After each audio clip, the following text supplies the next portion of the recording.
The Assassin.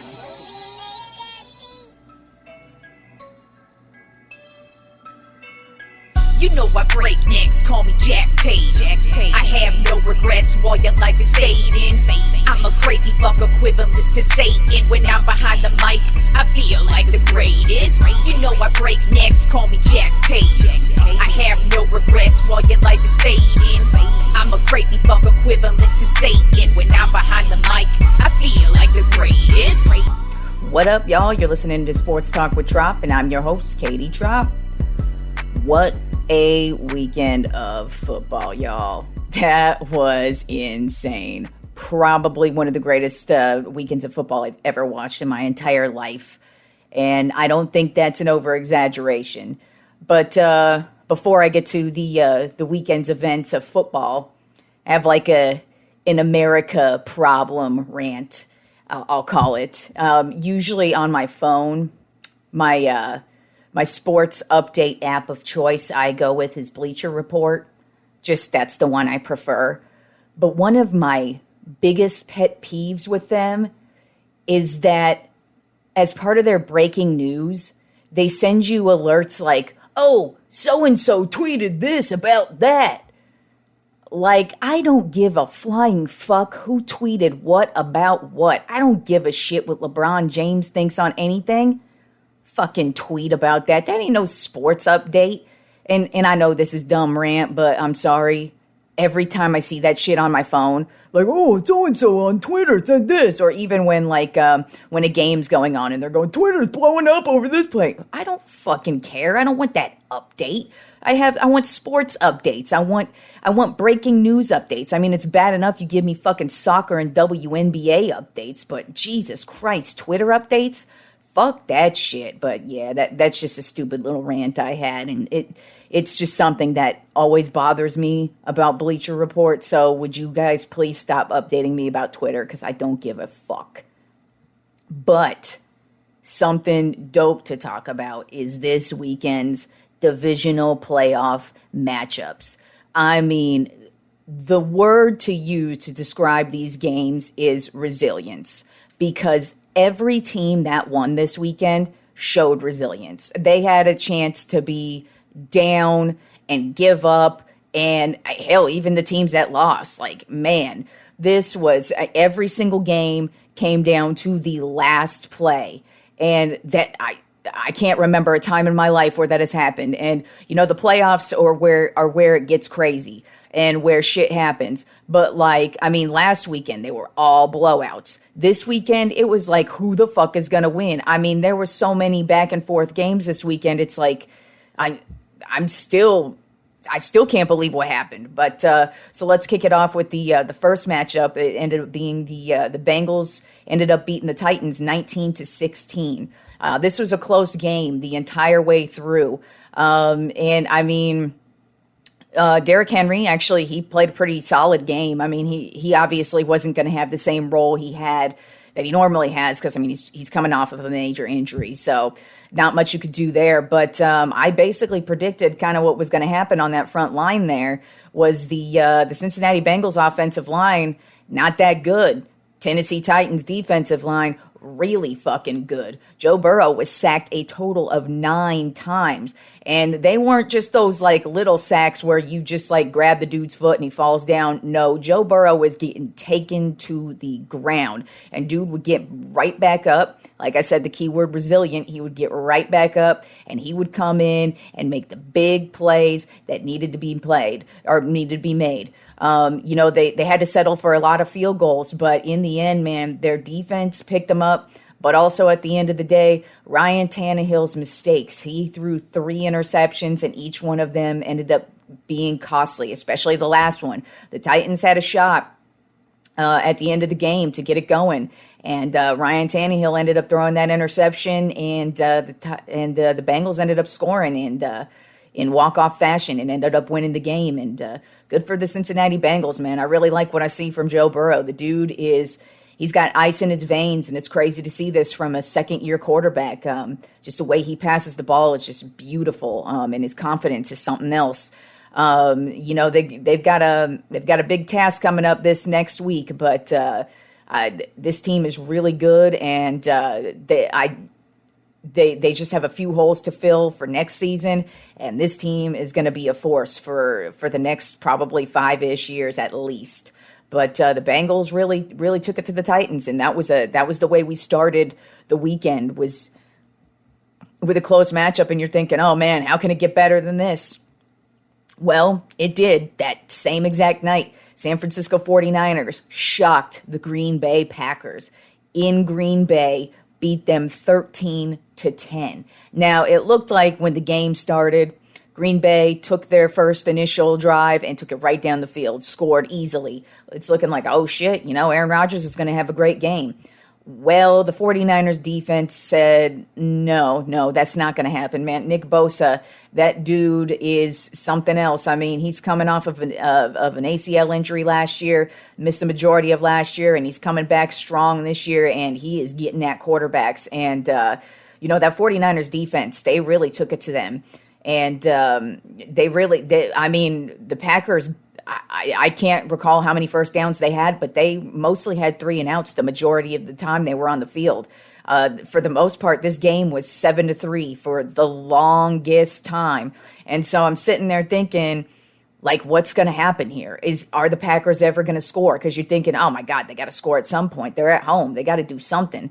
But it was a really cold night. And you really got to give it up to the 49ers, because they were getting thrown around. I mean, the Green Bay Packers defense was just killing their offense. I mean, and when I mean killing, I mean like they would be picking their players up and throwing them into that freezing hard ground. And you could just tell with each and every hit that the 49ers offensive players were just doing what they could to just stay on the field as best they could. And I mean, you got Deebo Samuel hopping off on one leg. You got George Kittle. He's taking some big hits. Their offensive lineman, Trent Williams, he had to be carried out of the game. Jimmy G's got a busted shoulder and a bad thumb. But they were able to maintain. And I mean, the big play of the game was that pump block by the San Francisco 49ers. And, one weakness that I knew was going to rear its ugly head for the Packers was going to be their special teams. Both their kicker and their punting team and their kickoff unit, they're prone to mistakes, and they have been all season long. And I had a feeling that was going to be their downfall, and that ended up being their downfall in this game. As soon as San Francisco blocked that punt, scored that touchdown, and tied that shit up, you could just see the look on the Packers sideline. I mean, Matt LaFleur had this look of stunned amazement, like, I can't believe this shit just fucking happened. And when I saw that, I was like, the 49ers got this in the bag. And I mean, really, like I said, they were getting beat up, and to stand tall and to still keep it moving and to still get the win in the end, that was nuts. But I have a question for the San Francisco 49ers, and that is, do you really want to get rid of Jimmy G? I mean, don't get me wrong. He didn't light anybody up in that game, but the dude wins straight up. And now you are going to your second NFC championship game with him at quarterback. You could potentially be going to your second Super Bowl with him at quarterback. Are you really going to trade away this dude who has only won in the playoffs? Any chance he gets and he goes to the postseason, he wins. And you can't just find a quarterback anywhere. Yeah, they got Trey Lance in the waiting on the bench for him, but I don't really see it with Trey Lance. I don't, at least from what I've seen when he stepped on the field this year so far, and it wasn't a lot. And I mean, there could be room for growth, but Jimmy G has proven he can get you there. Jimmy G has proven that when he gets into the playoffs, he can win. And like I said, he's not going to blow you up. He is going to make some stupid mistakes here and there, but he's going to his second NFC championship game. So it's going to be very interesting to see, regardless of what happens next week, regardless of, hey, even if they win a Super Bowl, that's really going to throw a wrench into these plans. And the Niners got to do something, because their plan was to get rid of Jimmy G and then have Trey Lance be the starter this coming season. And they traded away a lot of draft picks for the next couple of years for Trey Lance. So you look at it and you kind of think they probably do have to do something because they aren't going to have any draft picks this year. And I think they were kind of banking on, we're going to get rid of Jimmy G. Now, if they were to get rid of Jimmy G still this offseason, his stock has risen. And so they should get something decent in return for him. But I don't think you want to get rid of Jimmy G, not just because of the playoff wins, but also I could tell the locker room loves the dude. George Kittle has nothing but great things to say about him, as well as everybody else. But I could tell he's got great chemistry with George Kittle. And I wonder if the Niners really are going to get rid of Jimmy G this offseason. I think you may want to at least give him one more chance, but we'll see what happens there. Still was a great game, and we'll see what they got during the conference championships. Then you roll into Sunday's games, and you think, oh my God, these games from last night there's no way Sunday's going to be better. Yeah, well, that was all changed when the Rams versus the Bucs game started. And the Rams ended up winning 30-27. But man, they started this game and they were just kicking the crap out of the Bucs. I mean, the Bucs were the offense couldn't get started, the ground game couldn't get started. Tom Brady's throwing interceptions, and they really got lucky because Cam Akers fumbled the ball like right before halftime, or else they would have been, I think, up like 24-3 at half. So it was a runaway at first, but you're looking at it and you're like, well, Tom Brady has come back from worse, so you can't really count them out. And even though they weren't getting it going, even when they came back out after halftime, I'm still like, come on, man, it's Tom Brady. You can't ever count Tom Brady out. And as the game starts going on, well, shoot, the Rams turn it over, and then the Bucs score, so it's kind of looking like it might be a game. But then in the fourth quarter, there's this play where Tom Brady fumbles the ball, and you're like, oh shit, this is game. Next play, ball right into Stafford's chest on the snap, boop, and the Bucs get the ball right back, and they fucking tie shit up. And I'm just like, this is really happening. Tom Brady is about to shit on every hater's weekend this weekend. They were all getting all up in arms like, Tom Brady go lose. I already heard all you haters, and I was laughing like, oh shit, the GOAT about to do it again. But Matthew Stafford and that offense really stepped it up. And that Tampa Bay Buccaneers defense really let them down in the end there. And, Matthew Stafford just took two bombs down the field, set them up right in perfect field goal range for a nice walk-off into the NFC Conference Championships to bring it down to LA for a chance to possibly play at home in the Super Bowl. That would be crazy if 2 years in a row. Last year, Tampa played the Super Bowl in Tampa and won it there. How crazy would it be if the LA Rams end up playing the Super Bowl in LA? That would be crazy. But, they did everything they could to try and give that game away back to the Bucs. Because really, honestly, the Bucs had no business getting back into that game. They played flat the entire game. It's just the Rams, they're kind of notorious this season for blowing it, and we'll see what they got coming up in the conference championships. But offensively, they are rolling right now. I mean, OBJ is fitting right in. Tyler Higbee is having a phenomenal season. Cooper Kupp, he's the wide receivers triple crown man, and he made the big plays when he needed to. He did have a fumble, which did help the Bucs get back into the game, but that team was resilient, like I said, and they were able to overcome those mistakes that they ended up making to get the Bucs back into it. But they walk away with the win, a huge, huge win.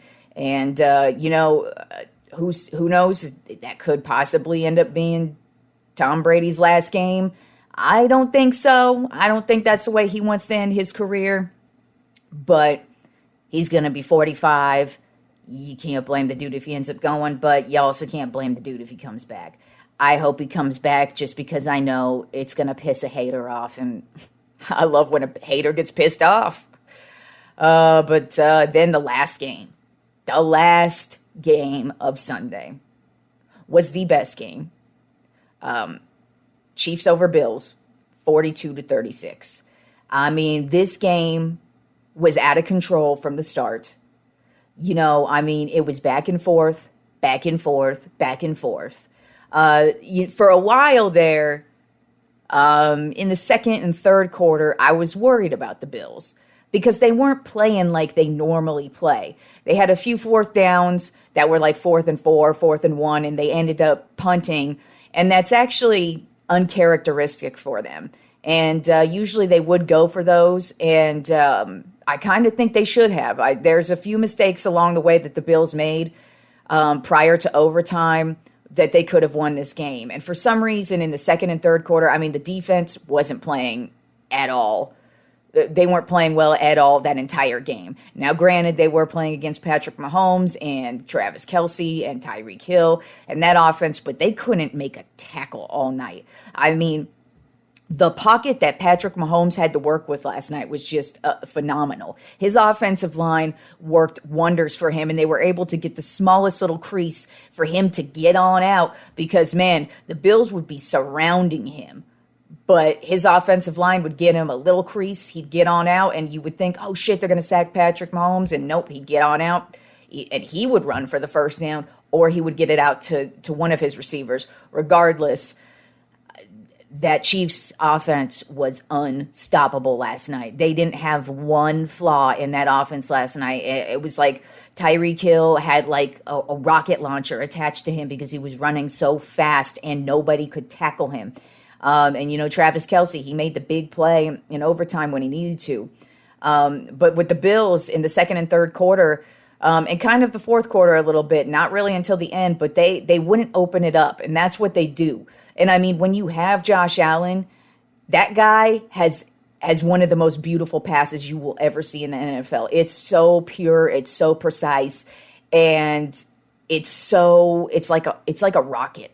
And with that kind of a quarterback, you can score in a matter of seconds, which they did when it was the last 2 minutes of the fourth quarter. But it was just so weird. They were throwing in these random running plays that they normally don't use, and it was just they were just very out of sync for the second and third quarter. But the fourth quarter, with 1:54 left to go, the Chiefs and the Bills are just going back and forth. It's Josh Allen, then Patrick Mahomes, Josh Allen, then Patrick Mahomes. 25 points were scored in the last 1:54.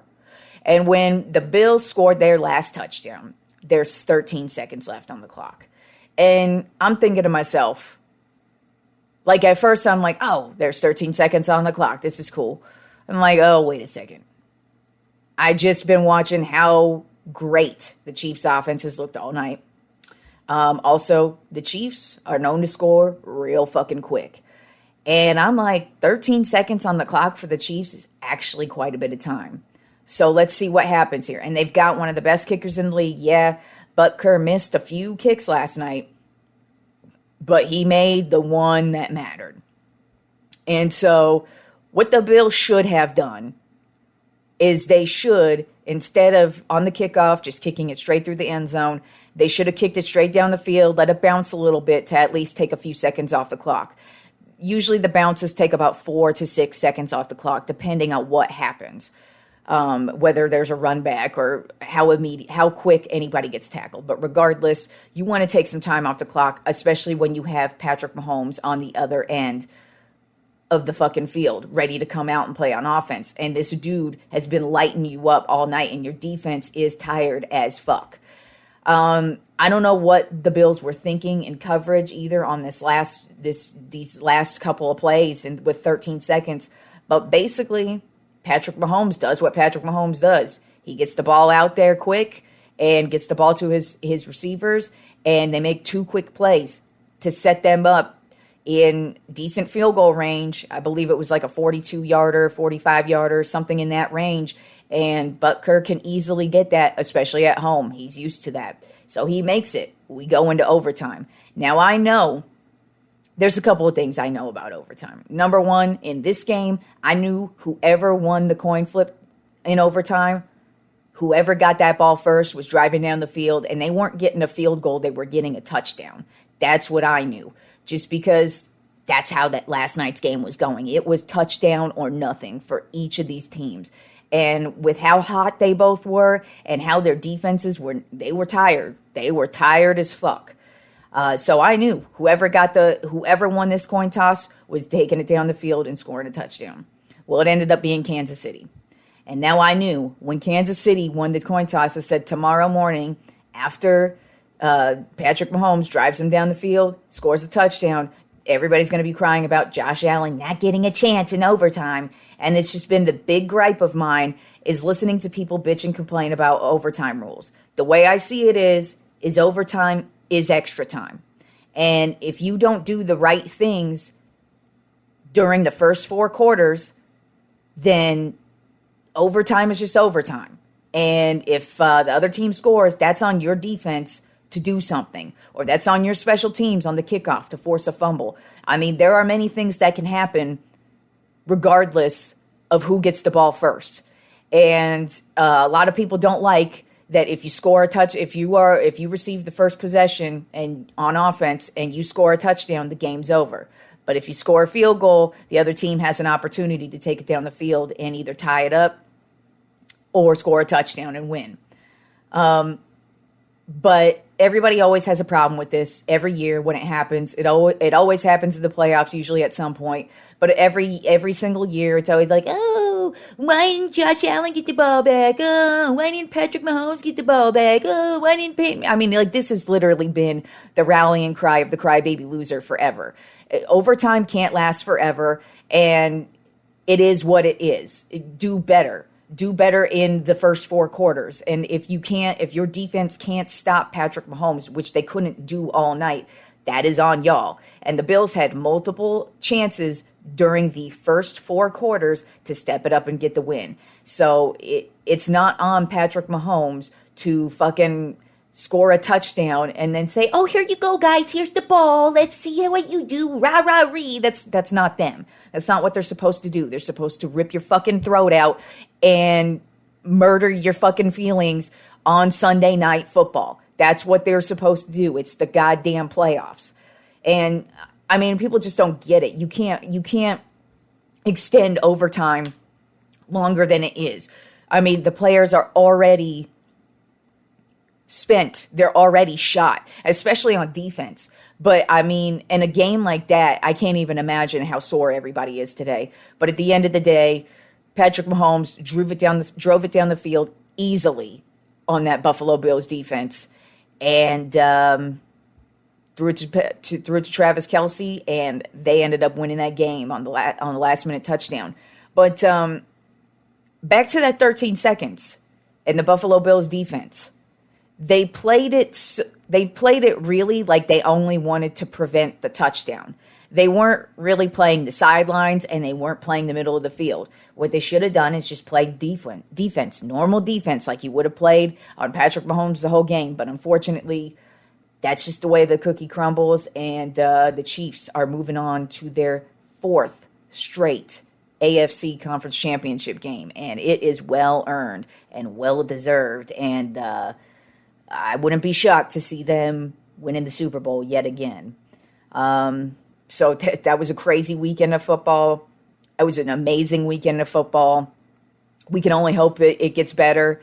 Although, since it was so great this past weekend, I imagine the Super Bowl is probably going to be like a blowout or something just to balance it all out. But this season has been great, and that was a great way to cap off the playoffs, man. And we are in good hands with some good quarterbacks here with Joe Burrow and Patrick Mahomes and Josh Allen. I mean, the league is in good hands with the future of the quarterback position.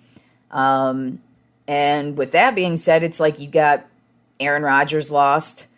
yet again in the playoffs. I mean, it's kind of funny that everybody likes to sit here and talk about, the Lambeau mystique. They were talking about it all season long, and I'd be just like thinking to myself, do y'all not like really look into the history of the last few years, or actually the last like 10, 15, 20 years of the Packers in the playoffs in Lambeau Field? They actually haven't fared very well. I mean, last year, perfect example, they got beat by the Buccaneers at home.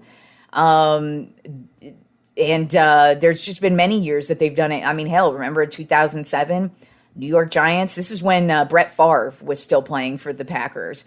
And New York Giants squeaked right into the playoffs, were a pretty awful team for the regular season, but were able to put together a great playoff run, walk right into Green Bay in a snowy, cold-ass night, and absolutely obliterate Brett Favre and the Packers to go on to win the Super Bowl and beat the undefeated Patriots. So the Lambeau mystique is actually just some made-up fucking bullshit that everybody has to discuss, because there is no Lambeau mystique during the playoffs. And so, Aaron Rodgers, I honestly, it's up in the air whether the dude's going to retire or not. I wouldn't be surprised if he retired, just because, I mean, it is a lot over the years. He hasn't won a Super Bowl in 12 years now. 12 years was when last time he won the Super Bowl. He's only been one time. Now, granted, hey, you can't really say that, just because getting to the Super Bowl is a big deal and winning the Super Bowl is even more difficult to do. So getting one Super Bowl, yeah, I feel you. But he plays for Super Bowls, and he can't be happy with how his team has ended the last 2 seasons. But, I mean, really, if you think about it, it's been the last 12 seasons that he hasn't been able to put anything together with this team. So, and I don't know about Matt LaFleur. I mean, he's doing great during the regular season, but I've noticed during the playoffs, he tends to make some really odd decisions. And like I said, that blocked punt, he's the leader of the team. And when I saw the look of shock on his face, that's what really took it where I was like, oh, the 49ers got this, because the Packers aren't resilient enough to come back from such a downer like that. And that's why I really question LaFleur. I mean, he's had a couple of blunders during the playoffs throughout his 3 seasons of coaching the Packers. So we'll see what happens with him. We'll see what happens with Rodgers. And then, Tom Brady, with the Bucs losing yesterday, who knows? I mean, there's rumors that he may not come back next year. Now, I think he's going to come back next year. He had a career year, which says a lot for a 44-year-old dude who's been in the league for 20 years now, and he's achieved basically everything you can achieve. And when he's a dude who's led the league in passing yards this year and touchdowns and completions, it's like he's still playing at a high level, so there's really no reason for him to retire. And if the Buccaneers, if they add some pieces, which, I mean, come on, to go play with Tom Brady, that's not going to be a difficult thing to draw new players to the team for whatever they need to fix next year. So I don't really see Brady retiring, but it did get me thinking. So Roethlisberger looks like he hasn't said he's retiring, he hasn't officially announced it or anything. I'm sure he's still taking time, but from the way he played and from the way the season ended and his final address to everybody on the last playoff game, it looks like this is Roethlisberger's last year. And what if Tom Brady and Aaron Rodgers were to retire this year? That means 3 first ballot Hall of Famers retiring in the same year. That would be a crazy Hall of Fame year for induction. I mean, wow. You got 7 rings for Brady, 2 rings for Roethlisberger, and 1 ring for Rodgers. That's 10 fucking rings right there. 10 rings. And then some other NFL news. Sean Payton, the coach of the New Orleans Saints, they're saying he's not really sure if he's coming back next year.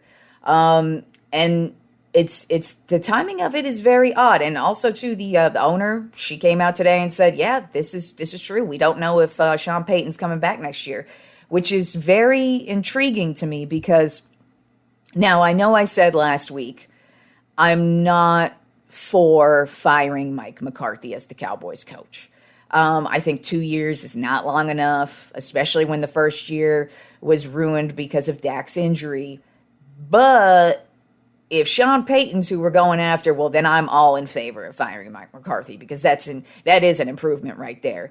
And the reason why I say the timing of this is odd is because this whole last week, Jerry Jones, I don't think really cares much what most people think, especially in the media. I think he just cares if people are talking about the Cowboys, the brand, him, because that does earn him more money. That's actually how the Cowboys, one of the reasons why the Cowboys are the biggest brand in the world, especially sports-wise. So he knows what he's doing.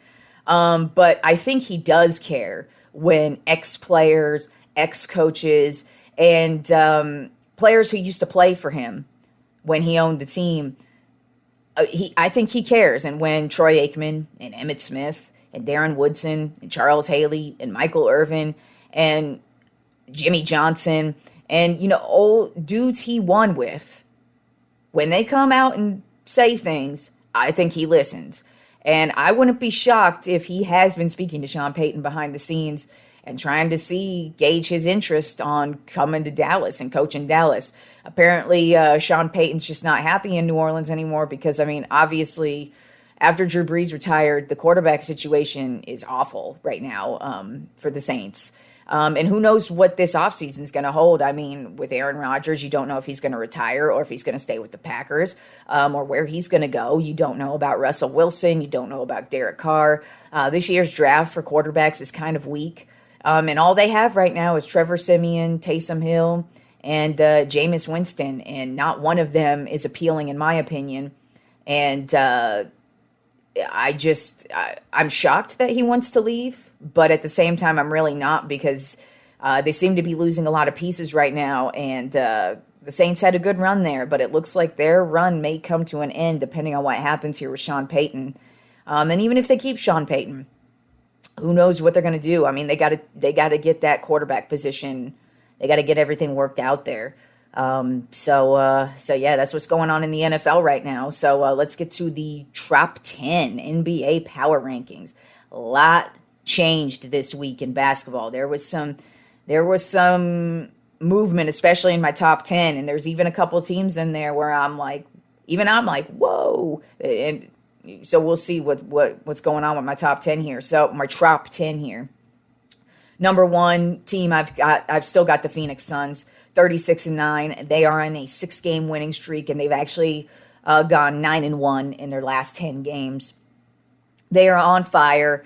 And even when Booker didn't have that great of a game the other night, but still they were able to step it up.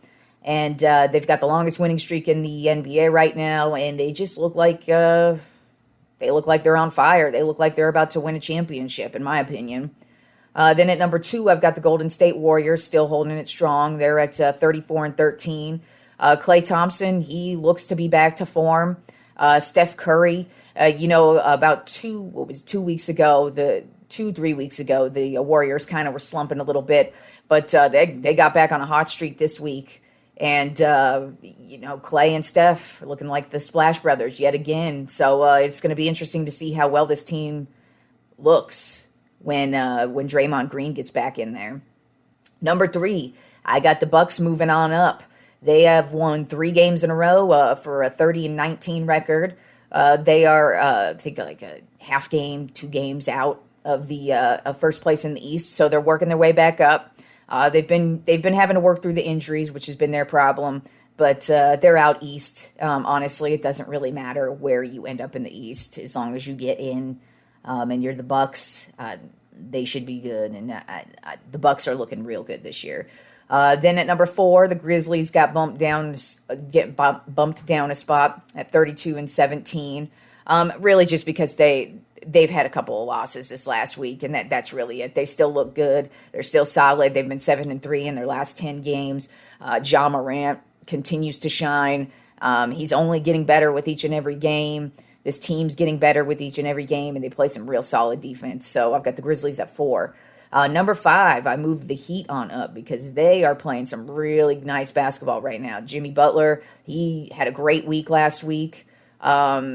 He passed, I think, for the all-time scoring or something, or most like triple-doubles or something for Miami Heat. that LeBron, it was a record that LeBron owned, and he passed that when they beat the Lakers last week. So right now the Heat, they are the first place team in the East right now as well. Number 6, Dallas Mavericks. I've got them storming on up. They are 27-20 right now. They are 8-2 in their last 10 games, and they are just killing it. Luka Doncic, since he came back from injury, it took him a minute to get back into it, but he is getting back into it, and he's really dominating this team. Like I said, it would be really nice to see them the Mavericks get somebody else out there to help him. I don't know if it's going to happen this year. I don't know if they've got any moves to be made during the trade deadline, but right now, Dallas Mavericks playing some excellent defense, and I've got them at number 6. Number 7, I've got the Philadelphia 76ers, who had a great week as well. They're 27-19. Joel Embiid went off last week. He had 50-plus points in one game. Then the other games, he had 30 points. I mean, he's just really, really dominating every team he plays against right now. And the 76ers just seem to be getting stronger. Only problem I have with the 76ers is, why have we not traded away Ben Simmons? You are just wasting time. You're wasting energy. Get rid of the dude and get something in exchange for him. I mean, right now your team is flying high. Maybe you could go get somebody out there. I don't know who's available. I don't know what they'd be looking for, but it's definitely better than a bench warmer who does not want to be playing for your team. Trade away Ben Simmons. What the fuck are you doing, 76ers? Number 8 team, I got the Brooklyn Nets. Ever since KD got injured, they've been having issues. Overall, this season, they've been up and down, but they're still a good team. Once KD gets back, I still expect them to be a solid team. I expect them to make more of their noise in the postseason as opposed to the regular season. But they did not have a good week. They haven't really been playing well, so they dropped a little bit in my Tropp Ten. Number 9, another team that dropped in my Tropp 10 really far, are the Chicago Bulls. And they're falling in the Eastern Conference as well. The injuries are just piling up. Now Alex Caruso, he's going to be out for a couple of months. He just broke his wrist. And I'll tell you what, Caruso is a great player. He helped the Lakers win the 2020 championship. He's a scrappy guy, and he's been a huge part of why they're playing so well this season. So they lost him. Zach LaVine does come back tonight, but we'll see what happens without Lonzo Ball and Caruso. Those are two big parts of this Bulls team, who's 3-7 in their last 10 games. So they started off the season real hot. And they're still in second place out east, but they are falling faster. Now my number 10 team, which I can't believe is number 10, it's the Cleveland Cavaliers. I don't know where the fuck this team came from. Honestly, I haven't really paid much attention to the Cavaliers. During football season, I'm pretty much all NFL. And then I pay attention to what's going on in the NBA, but mostly from my team. Mostly care about what's going on with the Lakers, and then, I'll catch a game here and there. But since the Cavaliers have been straight trash for quite some time, ever since LeBron left, I didn't expect to see them doing anything. But I've been looking at their stats. They're one of the best defensive teams in the league, and they've actually won 6 out of their last 7 games. So I put them at number 10. I don't know what they're doing. I honestly couldn't name a player on their roster at this current point in time. I think I'm going to have to start doing a little bit more research on this Cleveland Cavaliers team. But yeah, I was shocked. I had to put them in there as soon as I was like, wow, they won 6 out of their last 7. I think I got to put them at number 10 at least. So let's see what this Cavs team does. But I was really surprised to see how well they're doing. I don't know what they're doing, but they're doing it well. At least for now. And then my Lakers still suck. But Anthony Davis is apparently going to be returning tomorrow. Hopefully that can last for the rest of the season. The Lakers really need him. I don't know how much of a difference it's going to make. But, yeah, well, we'll see what happens with good old Anthony Davis returning. Then college basketball top 25 dropped today. I'll just go over the top 10. Number 1. First time ever in the history of this college, Auburn Tigers, 18-1. This team is so fucking good. Bruce Pearl has turned this team into a legit contender. I would be shocked if they don't win the national championship. Now, we got a long way to go. And the tournament, anything can happen in the tournament. But I just got to say, the Auburn Tigers ain't nothing to fuck with. They are a damn good team. And, if you don't remember Bruce Pearl, he used to coach Tennessee. I can't remember why he left there, if it was for controversial reasons like recruiting or just the team started to suck. I can't recall. But regardless, Auburn has him now. And he's really turned this basketball program around. I mean, usually the SEC is known for football, but they are not known for basketball. Sometimes here and there, you'll get LSU will have a good year, or somebody else in the Florida will have a good year. Usually, that's like the best SEC team is Florida for basketball, at least. But SEC is mostly about football. But Auburn, watch out for Auburn. Number 2, Gonzaga. They're 15-2. They're playing great. That's another team to watch out for.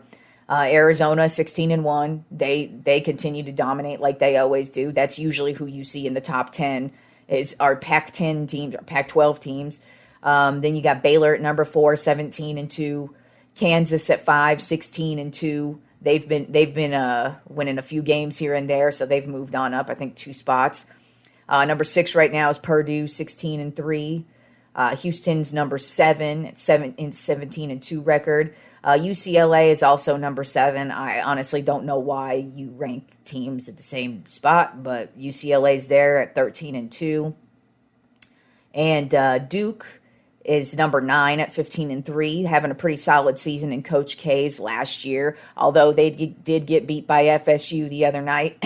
So, they're sending Coach K out with a nice bang there. We'll see what they do in the tournament this year. But they're doing a lot better than they were last year, that's for sure. And then rounding out the top 10 is Michigan State at 15-3. And when I gave my Longhorns a compliment last week, they promptly turned around and lost a fucking game. They did get a win on Saturday after that. But after a win and a loss, the Longhorns are no longer ranked.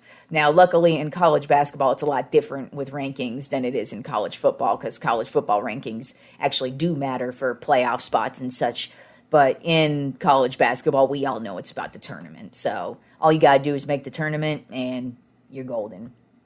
And a couple of quick hits in baseball.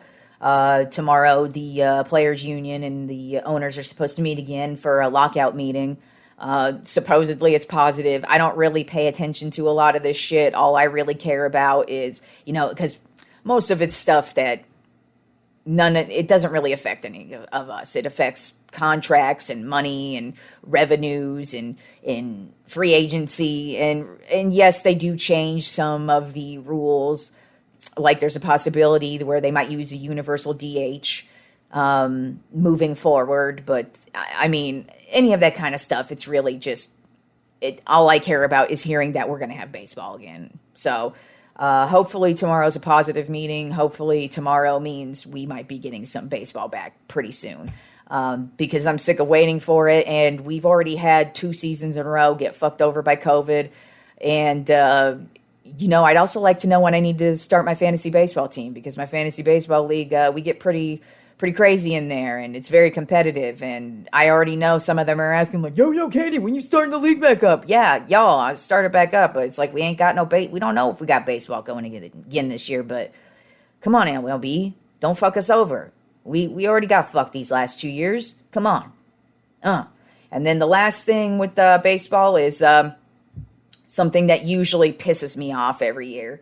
The Hall of Fame announcements will be tomorrow, if they let anybody in.